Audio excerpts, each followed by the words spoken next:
The dinner rush had barely started when the trouble walked in. Three men in dark jackets, eyes scanning, hands hidden in their pockets. Predators. The waitress, Emma, didn't notice at first. She was just doing her job, carrying plates, smiling politely, surviving another shift. But he noticed. At the corner table, the Mafia boss, known on the streets as Salvatore Kane, watched the men follow her with their eyes, their whispers, their smirks, the way they tracked her every step like she was already theirs.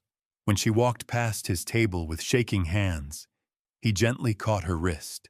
Not rough, not threatening, protective.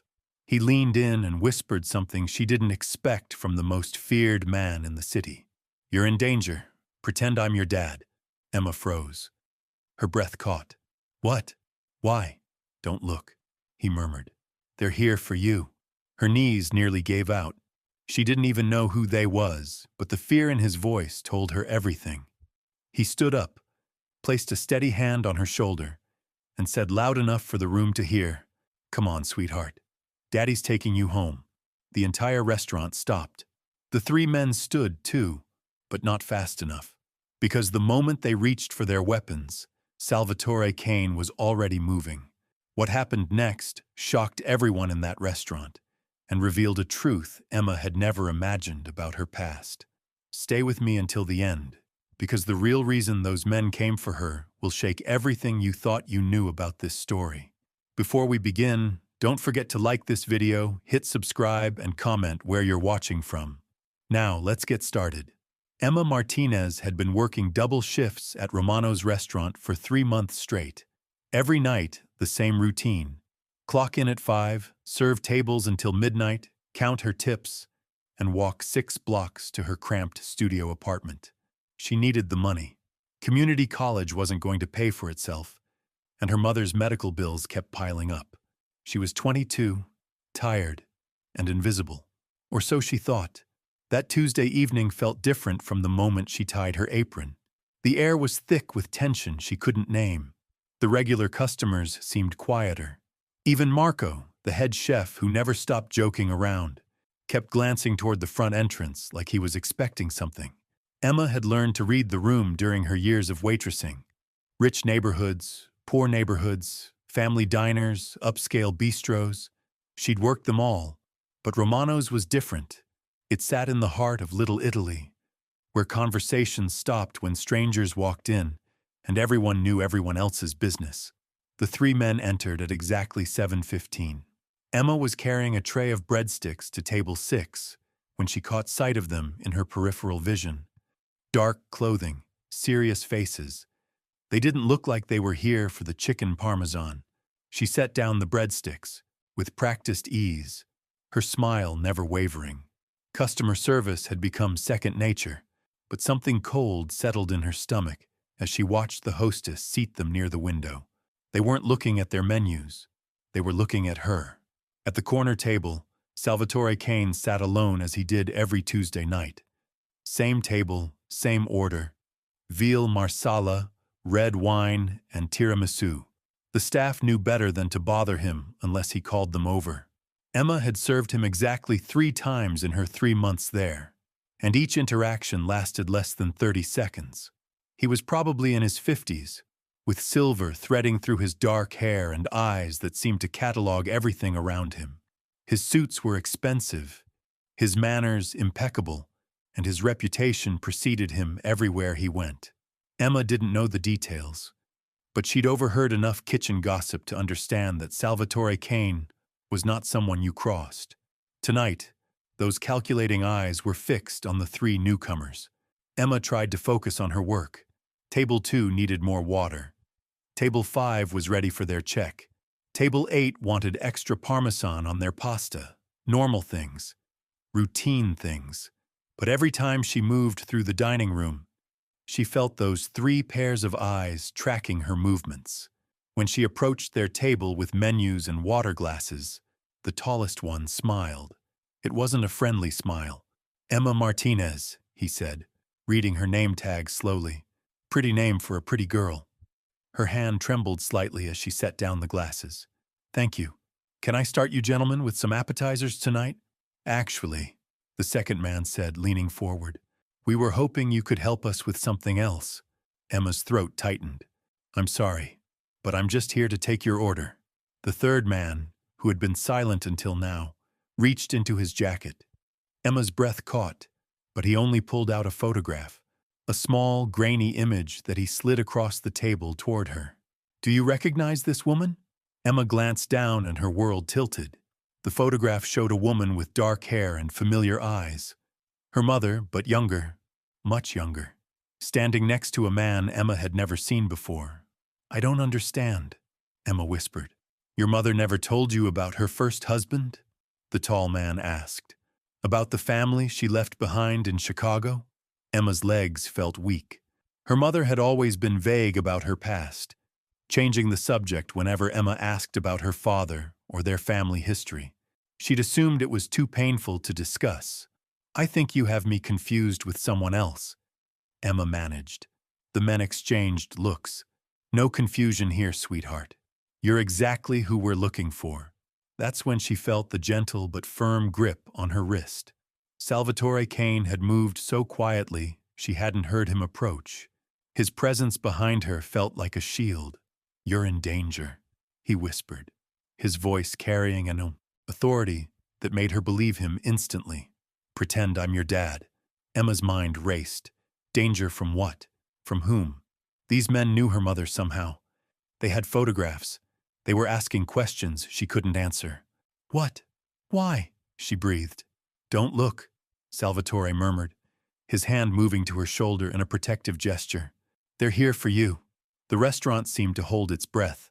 Other diners had noticed the tension at the table by the window. Conversations died. Forks stopped clinking against plates. Even the kitchen noise seemed muted. Emma realized that everyone in Romano's knew exactly who Salvatore Kane was, and now he was protecting her. Come on, sweetheart, he said, his voice carrying across the suddenly silent dining room. Daddy's taking you home. The performance was flawless. To anyone watching, it looked like an overprotective father collecting his daughter from work. But Emma could feel the coiled tension in his muscles, see the way his free hand remained near his jacket. The three men rose from their seats, their movements synchronized and predatory. The tall one's smile had vanished. Now wait just a minute. He never finished the sentence. Salvatore Kane moved with the precision of someone who had survived decades in a world where hesitation meant death. His hand emerged from his jacket, holding something that made the three men freeze instantly. Instantly. What Salvatore pulled from his jacket wasn't a gun. It was a phone. But the way he held it, the authority in his voice when he spoke, made it deadlier than any weapon. Vincent, he said into the device, his eyes never leaving the three men. Romano's. Now. Within seconds, the restaurant's atmosphere shifted. The kitchen staff emerged from the back. The busboys stopped clearing tables. Even elderly Mrs. Romano appeared from behind the register. Everyone moved with purpose, positioning themselves around the dining room like pieces on a chessboard. Emma realized she wasn't just in any restaurant. She was in Salvatore Kane's territory. The tall man who had shown her the photograph raised his hands slowly. Mr. Kane, we don't want any trouble. We're just here to collect what belongs to our family. Nothing in my restaurant belongs to anyone but me, Salvatore replied, his voice carrying the weight of absolute authority. And Emma here has been under my protection since the day she walked through that door. Emma's mind reeled. Protection? She'd been working here for 3 months and barely exchanged 20 words with this man. How could she be under his protection? You don't understand, the second man interjected, desperation creeping into his voice. Her mother stole something from us, something very valuable. The debt passes to the daughter. Salvatore's expression darkened. Enlighten me. The third man, who had remained silent, finally spoke. His voice was thin, nervous. 25 years ago, Maria Martinez witnessed something she shouldn't have. Our boss offered her a choice: disappear forever or face the consequences. She chose to disappear, but she took something with her. Insurance, she called it. Emma's legs gave out. She sank into the nearest chair as the pieces clicked together. Her mother's reluctance to talk about the past, the way she always looked over her shoulder, the frequent moves when Emma was younger, the medical bills that never seemed to match her mother's actual condition. "What did she take?" Emma whispered. The tall man smiled that cold smile again. "Financial records, names, dates, enough evidence to bring down half the Chicago organization. We've been looking for her for 2 decades, and now we've found you." Salvatore moved closer to Emma, his presence a wall between her and the 3 men. "And what makes you think the daughter knows anything about the mother's business?" "Because," the thin-voiced man said, pulling out another photograph, "Maria Martinez died 3 weeks ago. Cancer, according to the hospital records. But before she died, she sent a package to her daughter. We intercepted the postal records." Emma's world shattered. Her mother was dead 3 weeks ago, but she'd spoken to her just last week. Or had she? Emma tried to remember the conversation, but suddenly couldn't recall her mother's voice, only text messages. Short responses. Excuses about being tired. "You're lying," Emma said. But even as the words left her mouth, she knew they weren't. The tall man slid the second photograph across a nearby table. It showed her apartment building, her mailbox, a package with her name on it. "Check your apartment, sweetheart." Mailbox key should have opened something very interesting by now. Salvatore's hand tightened on Emma's shoulder. "Even if that's true, the girl doesn't know anything. She's innocent in this." "Innocent or not," the second man said, standing slowly, "she's the only link we have to those records, and our employer is very motivated to retrieve his property." The restaurant door chimed as 3 more men entered. But these weren't more enemies. Emma could tell by the way Salvatore relaxed slightly, by the nods exchanged across the room. "Gentlemen," Salvatore addressed the Chicago men, "I believe this conversation is over. You've had your say. Now leave."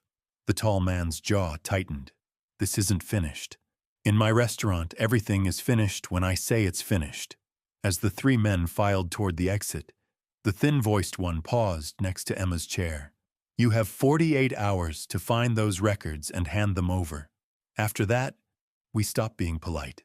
The door closed behind them with a soft chime that seemed to echo in the sudden silence.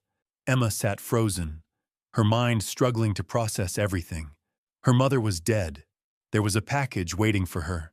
Men with guns were after her for something she knew nothing about. "I need to go home," she whispered. "No," Salvatore said firmly. "That's the first place they'll be watching. But the package will wait. Right now, we need to get you somewhere safe while I make some calls." Emma looked up at him, this stranger who had somehow become her protector. "Why are you helping me?" Salvatore's expression softened slightly. "Because 25 years ago, a young woman named Maria Martinez saved my life. She was working as a bookkeeper for a Chicago family, and she warned me about a hit they'd put out on me. I escaped because of her courage." The room seemed to spin around Emma. "My mother saved you?" "She did more than that. She gave me the information I needed to protect myself and my family. I've been looking for her ever since, to repay that debt. When you walked into my restaurant 3 months ago, I recognized those eyes immediately." Emma's hands trembled as she reached for her water glass. "She never told me any of this. She was protecting you, just like she protected me all those years ago." One of Salvatore's men approached the table. "Boss, we've got cars positioned outside. 3 black sedans, Chicago plates." Salvatore nodded grimly. "They're not wasting time." He turned back to Emma. "We need to move. Now. Where are we going?" "Somewhere they can't follow. Somewhere I can figure out exactly what your mother left you, and how we're going to keep you alive long enough to decide what to do with it." Emma stood on shaking legs. "What if I don't want whatever she left me? What if I just want to go back to serving tables and going to school?" Salvatore's expression was kind but realistic. "Sweetheart, the moment those men walked into this restaurant, your old life ended. But don't worry. I promised your mother I'd protect her family if anything ever happened to her, and I always keep my promises." As they moved toward the restaurant's back exit, Emma caught glimpses of the controlled chaos around them. Staff members were making phone calls, moving with military precision. Customers were being quietly ushered out through the front entrance. This wasn't just a restaurant. It was headquarters. And she was now at the center of a war she never knew existed. The alley behind Romano's was dark, but Emma could make out two black cars waiting with engines running. Salvatore guided her toward the closer one, his men forming a protective circle around them. "Get in," he said, opening the rear door. Emma hesitated. Once she got in that car, there would be no going back to her simple life of college classes and double shifts. But looking at Salvatore's face, she realized that life was already gone. As the car pulled away from Romano's, Emma watched the familiar streets of her neighborhood disappear into the darkness. Somewhere out there, 3 men were planning their next move. Somewhere in her apartment, a package weighted with secrets that had gotten her mother killed. And somewhere in this dangerous new world, she would have to find the strength to survive what was coming next. The real question wasn't whether she could handle the truth about her mother's past. The question was whether that truth would be enough to keep them both alive. Both alive. The safe house sat on the outskirts of the city, hidden behind overgrown hedges and rusted gates that had seen better decades. Emma pressed her face against the car window, watching shadows dance between streetlights as they wound through neighborhoods she'd never seen before. "Where exactly are we going?" she asked, her voice barely above a whisper. Salvatore glanced at her through the rearview mirror. "Somewhere those Chicago boys won't think to look. An old friend owes me a favor." The car turned down a gravel driveway that crunched under the tires like broken glass. Emma's stomach twisted with each bump and turn. 3 hours ago, her biggest concern was whether Table 12 wanted extra cheese on their lasagna. Now she was fleeing through the night, with a man whose reputation preceded him into every room. The house that emerged from the darkness looked abandoned.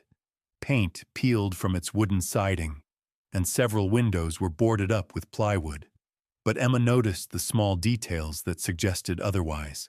Fresh tire tracks in the mud, a faint glow from behind blackout curtains, the subtle hum of a generator running somewhere behind the structure. "Home, sweet home," Salvatore muttered, parking beside a shed that had seen better years. 2 men emerged from the shadows as they stepped out of the car. Emma recognized the synchronized movement, the way their eyes swept the surrounding area before focusing on their arrivals. These weren't casual friends helping out. These were professionals. "Boss?" The taller one nodded to Salvatore. "Everything's secure. No movement on the perimeter since we arrived." "Good. Any word from Marco about the restaurant?" "All clear. The Chicago team left about an hour after you did, but they'll be back." Emma followed them up creaking wooden steps to a front door that opened before they reached it. The woman who greeted them looked like she could be someone's grandmother, complete with silver hair pinned back in a neat bun and flour dusting her apron. But her eyes held the same alertness Emma had noticed in Salvatore's men. "You must be Maria's daughter," the woman said, her voice carrying a slight accent Emma couldn't place. "I'm Rosa. Your mother was a dear friend of mine." Emma's throat tightened. "You knew my mother? Knew her? Child. I helped her disappear 25 years ago." The interior of the house contradicted its exterior completely. While the outside screamed abandonment, the inside revealed comfortable furniture, modern electronics, and the warm smell of something delicious cooking in the kitchen. Emma realized this wasn't just a safe house. It was a home disguised as a ruin. "Sit," Rosa commanded, gesturing toward a worn leather couch. "You look like you haven't eaten in hours." Emma sank into the cushions, suddenly aware of how exhausted she felt. The adrenaline that had carried her through the evening was fading, leaving behind a bone-deep weariness that made her limbs feel heavy. Salvatore settled into the chair across from her, while Rosa disappeared into the kitchen. The sound of plates clinking and water running felt surreal after everything that had happened. "I need you to understand something," Salvatore said, his voice gentler than she'd heard it all evening. "What happened tonight? What those men told you about your mother? It's going to be difficult to process." Emma wrapped her arms around herself. Is it true? Is she really dead? The pause that followed told her everything she needed to know. 3 weeks ago, Salvatore confirmed. I'm sorry, Emma. I tried to reach her when the cancer got bad, but she'd moved again, changed her name again. She was always running. Tears Emma had been holding back since the restaurant finally spilled over. Why didn't she tell me? Why didn't anyone tell me? Because she was trying to protect you from exactly what happened tonight. Rosa returned carrying a tray loaded with sandwiches, soup, and steaming coffee. She set it on the coffee table between them and took a seat on the couch beside Emma. Your mother came to me pregnant and terrified, Rosa said, handing Emma a cup of coffee. She'd witnessed something that put her life in danger, but she was more worried about you than herself. Emma cupped the warm mug in her hands, letting the heat seep into her fingers. What did she see? Salvatore and Rosa exchanged a look. Emma was getting tired of adults communicating over her head, making decisions about what she could and couldn't handle. A murder, Salvatore said finally. She was working late at the accounting firm, trying to finish the books for one of Chicago's most powerful families. She heard voices in the next room, looked through the door, and saw something that would have sent half the organization to prison. But instead of going to the police, Rosa continued, she did something smarter. She copied the financial records that proved the murder was connected to years of money laundering, racketeering, and worse. Emma set down her coffee with shaking hands. So she blackmailed them? She protected herself, Salvatore corrected. She told them she'd hidden copies of everything in multiple locations, with instructions to release them if anything happened to her. It bought her time to disappear. And it worked for 25 years, Rosa added, until the cancer made her sloppy. Emma's mind raced through implications she was only beginning to understand. The package they mentioned. She really sent me something? Salvatore nodded grimly. According to our contacts at the Postal Service, yes. A registered package mailed 3 days before she died. What's in it? We won't know until we retrieve it. But if those Chicago boys are willing to come this far south and risk a war with my organization, it's something they desperately want back. Emma stood up abruptly, pacing to the window. Through a gap in the curtains, she could see Salvatore's men positioned around the property. Shadows with purpose, watching for threats she couldn't even imagine. I can't do this, she whispered. I'm not cut out for this kind of life. I serve coffee and take orders. I study business management at community college. I don't know anything about money laundering or murders or blackmail. Rosa's voice was gentle but firm. Your mother wasn't cut out for it either. But sometimes life doesn't ask what we're prepared for. She spent 25 years looking over her shoulder, Emma said, turning back to face them, moving whenever she felt unsafe, lying about her past. Is that what you want for me? Salvatore leaned forward in his chair. I want you to have choices. But right now, those men took your choices away the moment they walked into my restaurant. Emma sank back onto the couch, the weight of her situation settling around her like a heavy blanket. What happens if I just give them whatever she sent me? What if I hand it over and walk away? They kill you anyway, Rosa said matter-of-factly. You've seen their faces. You know they came looking. You're a loose end. And if I don't give it to them, they keep coming until they get it, Salvatore replied, or until someone stops them permanently. The room fell silent except for the distant hum of the generator and the occasional creak of the old house settling. Emma stared into her coffee cup, watching steam rise and dissipate like the simple life she'd known just hours before. There's a third option, Salvatore said quietly. Emma looked up. What? We find out what's in that package together. We evaluate its contents, and we decide how to use it to end this once and for all. Use it how? Rosa smiled, and for the first time Emma saw something dangerous flash behind her grandmother's eyes. Child, information is power. The right information in the right hands can bring down empires. Emma thought about her mother, young and pregnant and terrified, making impossible choices to protect a daughter she hadn't even met yet.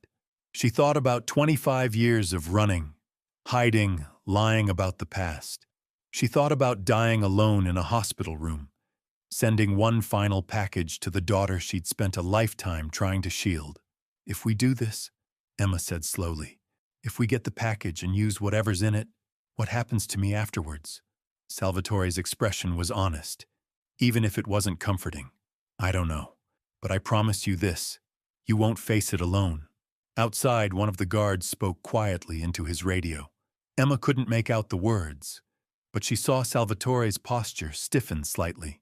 "What is it?" she asked. "Probably nothing. My men are just being thorough." But Emma was learning to read the subtle signs, the way information passed between people in this world through glances and gestures. The guard's voice had carried urgency. Salvatore's casual dismissal felt forced. "They found us, didn't they?" Rosa was already moving toward the kitchen. "Time to go, dear." Salvatore stood, his hand moving instinctively toward his jacket. "Not found, but they're getting close." Emma's heart hammered against her ribs as she realized their sanctuary had been temporary at best. "How did they track us so quickly?" "Because they're not just street thugs," Salvatore replied, ushering her toward the back of the house. "They're professionals with resources and connections." Rosa appeared with a bag slung over her shoulder and car keys in her hand. "There's another car in the back garage. We can be gone in 2 minutes." As they moved through the house, Emma caught glimpses of the coordinated evacuation happening around them. Salvatore's men were packing equipment, erasing evidence of their presence, preparing to vanish without a trace. "Where do we go now?" Emma asked. Salvatore paused at the back door, listening for sounds from outside. "To get that package, before they do. But my apartment will be watched." "Not your apartment," he said, opening the door and scanning the darkness beyond. "Your mother was smarter than that. She wouldn't have sent something that valuable to your home address." Emma stepped into the cool night air, her mind racing. Then where?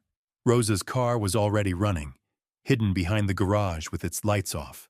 As they approached, Emma could hear the distant sound of vehicles on the main road, multiple engines, moving fast. "Your workplace," Salvatore said, helping her into the passenger seat. "She sent it to Romano's restaurant, addressed to you, care of your employer." The pieces clicked together with terrifying clarity. Her mother had known exactly where Emma worked, had probably been watching from a distance, making sure her daughter was safe even as her own health failed. "It's been sitting in the office this whole time," Emma whispered. "Which means we need to get there before those Chicago boys figure out what your mother was really thinking." As Rosa's car pulled away from the safe house, Emma watched the building disappear into the darkness behind them. Somewhere in that night, dangerous men were closing in on their location.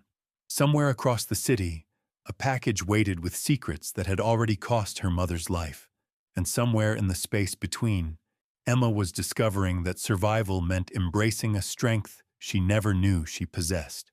The drive back toward the city felt like moving toward the center of a storm. But for the first time since this nightmare began, Emma wasn't running away from her mother's past. She was running toward it. She was running toward it. Romano's restaurant sat dark and empty as they approached from the alley behind the building. The neon sign that usually welcomed hungry customers flickered intermittently, casting eerie shadows across the brick walls. Emma's hands trembled as she watched Salvatore's men position themselves around the perimeter. "The office is on the second floor," she whispered, pointing to a narrow staircase visible through the back entrance. "Marco keeps all the mail in a filing cabinet behind his desk." Salvatore studied the building's layout with practiced eyes. "How many ways in and out?" "3. Front door, back door, and a fire escape that leads to the office window." Rosa checked her watch.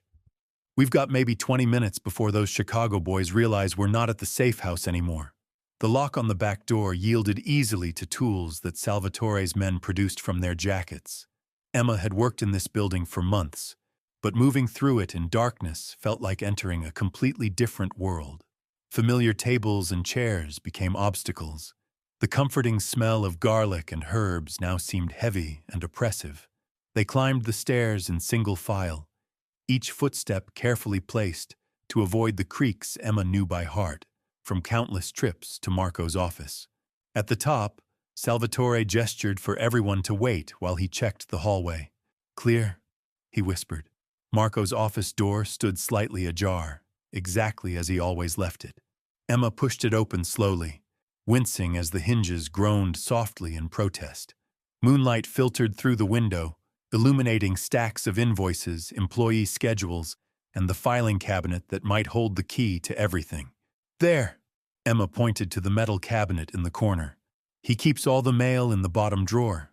Rosa pulled out a small flashlight while Salvatore kept watch at the door. The beam of light revealed dozens of envelopes, packages, and official documents organized by date. Emma's fingers moved through the contents, searching for anything addressed to her. "Here," she breathed, pulling out a padded envelope with her name written in handwriting she recognized instantly. Her mother's careful script, slightly shaky from illness, but unmistakably hers. The package felt heavier than expected. Emma turned it over in her hands, noting the Chicago postmark and the date stamp from 3 weeks earlier. 3 weeks. Her mother had been dying, and Emma hadn't even known. "Open it," Salvatore urged softly. Emma's fingers trembled as she tore the edge of the envelope. Inside, she found a smaller metal box, the kind used for safety deposit boxes, along with a folded letter. The paper felt fragile between her fingers as she unfolded it. "My dearest Emma," the letter began in her mother's familiar handwriting. "If you're reading this, then I'm gone, and the past has finally caught up with us. I'm so sorry for all the lies, all the secrets, all the times I moved us when you just wanted to stay in one place and make friends." Emma's vision blurred as tears gathered in her eyes. Rosa placed a gentle hand on her shoulder, while Salvatore continued watching the hallway. "Inside the box, you'll find everything I took from Chicago 25 years ago. Bank records, photographs, recorded conversations, and documents that prove multiple murders were ordered by the Torino family. I kept these not for revenge, but for protection. They were my insurance policy, my guarantee that you and I could live in peace." Emma clutched the metal box to her chest as sirens wailed in the distance. The evidence her mother had died protecting was finally in her hands. 25 years of running, hiding, and sacrifice had led to this moment. Salvatore helped her to her feet as his men signaled the all clear from downstairs. The Chicago boys had been caught in a police trap 3 blocks away, thanks to an anonymous tip about suspicious activity near the restaurant. "What happens now?" Emma asked, looking at the box that contained enough evidence to destroy an entire crime family. Salvatore's weathered face softened into something resembling a smile. "Now you choose. You can turn this over to the FBI and disappear into witness protection, or you can trust me to handle things the old-fashioned way." Emma thought about her mother's final letter, about the courage it had taken to steal these records while pregnant and terrified. She thought about the 22 years of normal life her mother's sacrifice had given her. "I choose family," she said quietly. 6 months later, Emma stood in the same restaurant where her nightmare had begun, but now she wore a manager's badge instead of a waitress apron. The Chicago organization had crumbled under federal investigation, their leaders facing life sentences based on evidence that had been hidden for decades. Salvatore Kane still sat at his corner table every Tuesday night, but now he wasn't just a customer. He was the uncle she'd never known she had, the protector her mother had trusted with her daughter's future. Sometimes the most dangerous whisper in a crowded room isn't a threat. Sometimes it's a promise. And sometimes that promise changes everything.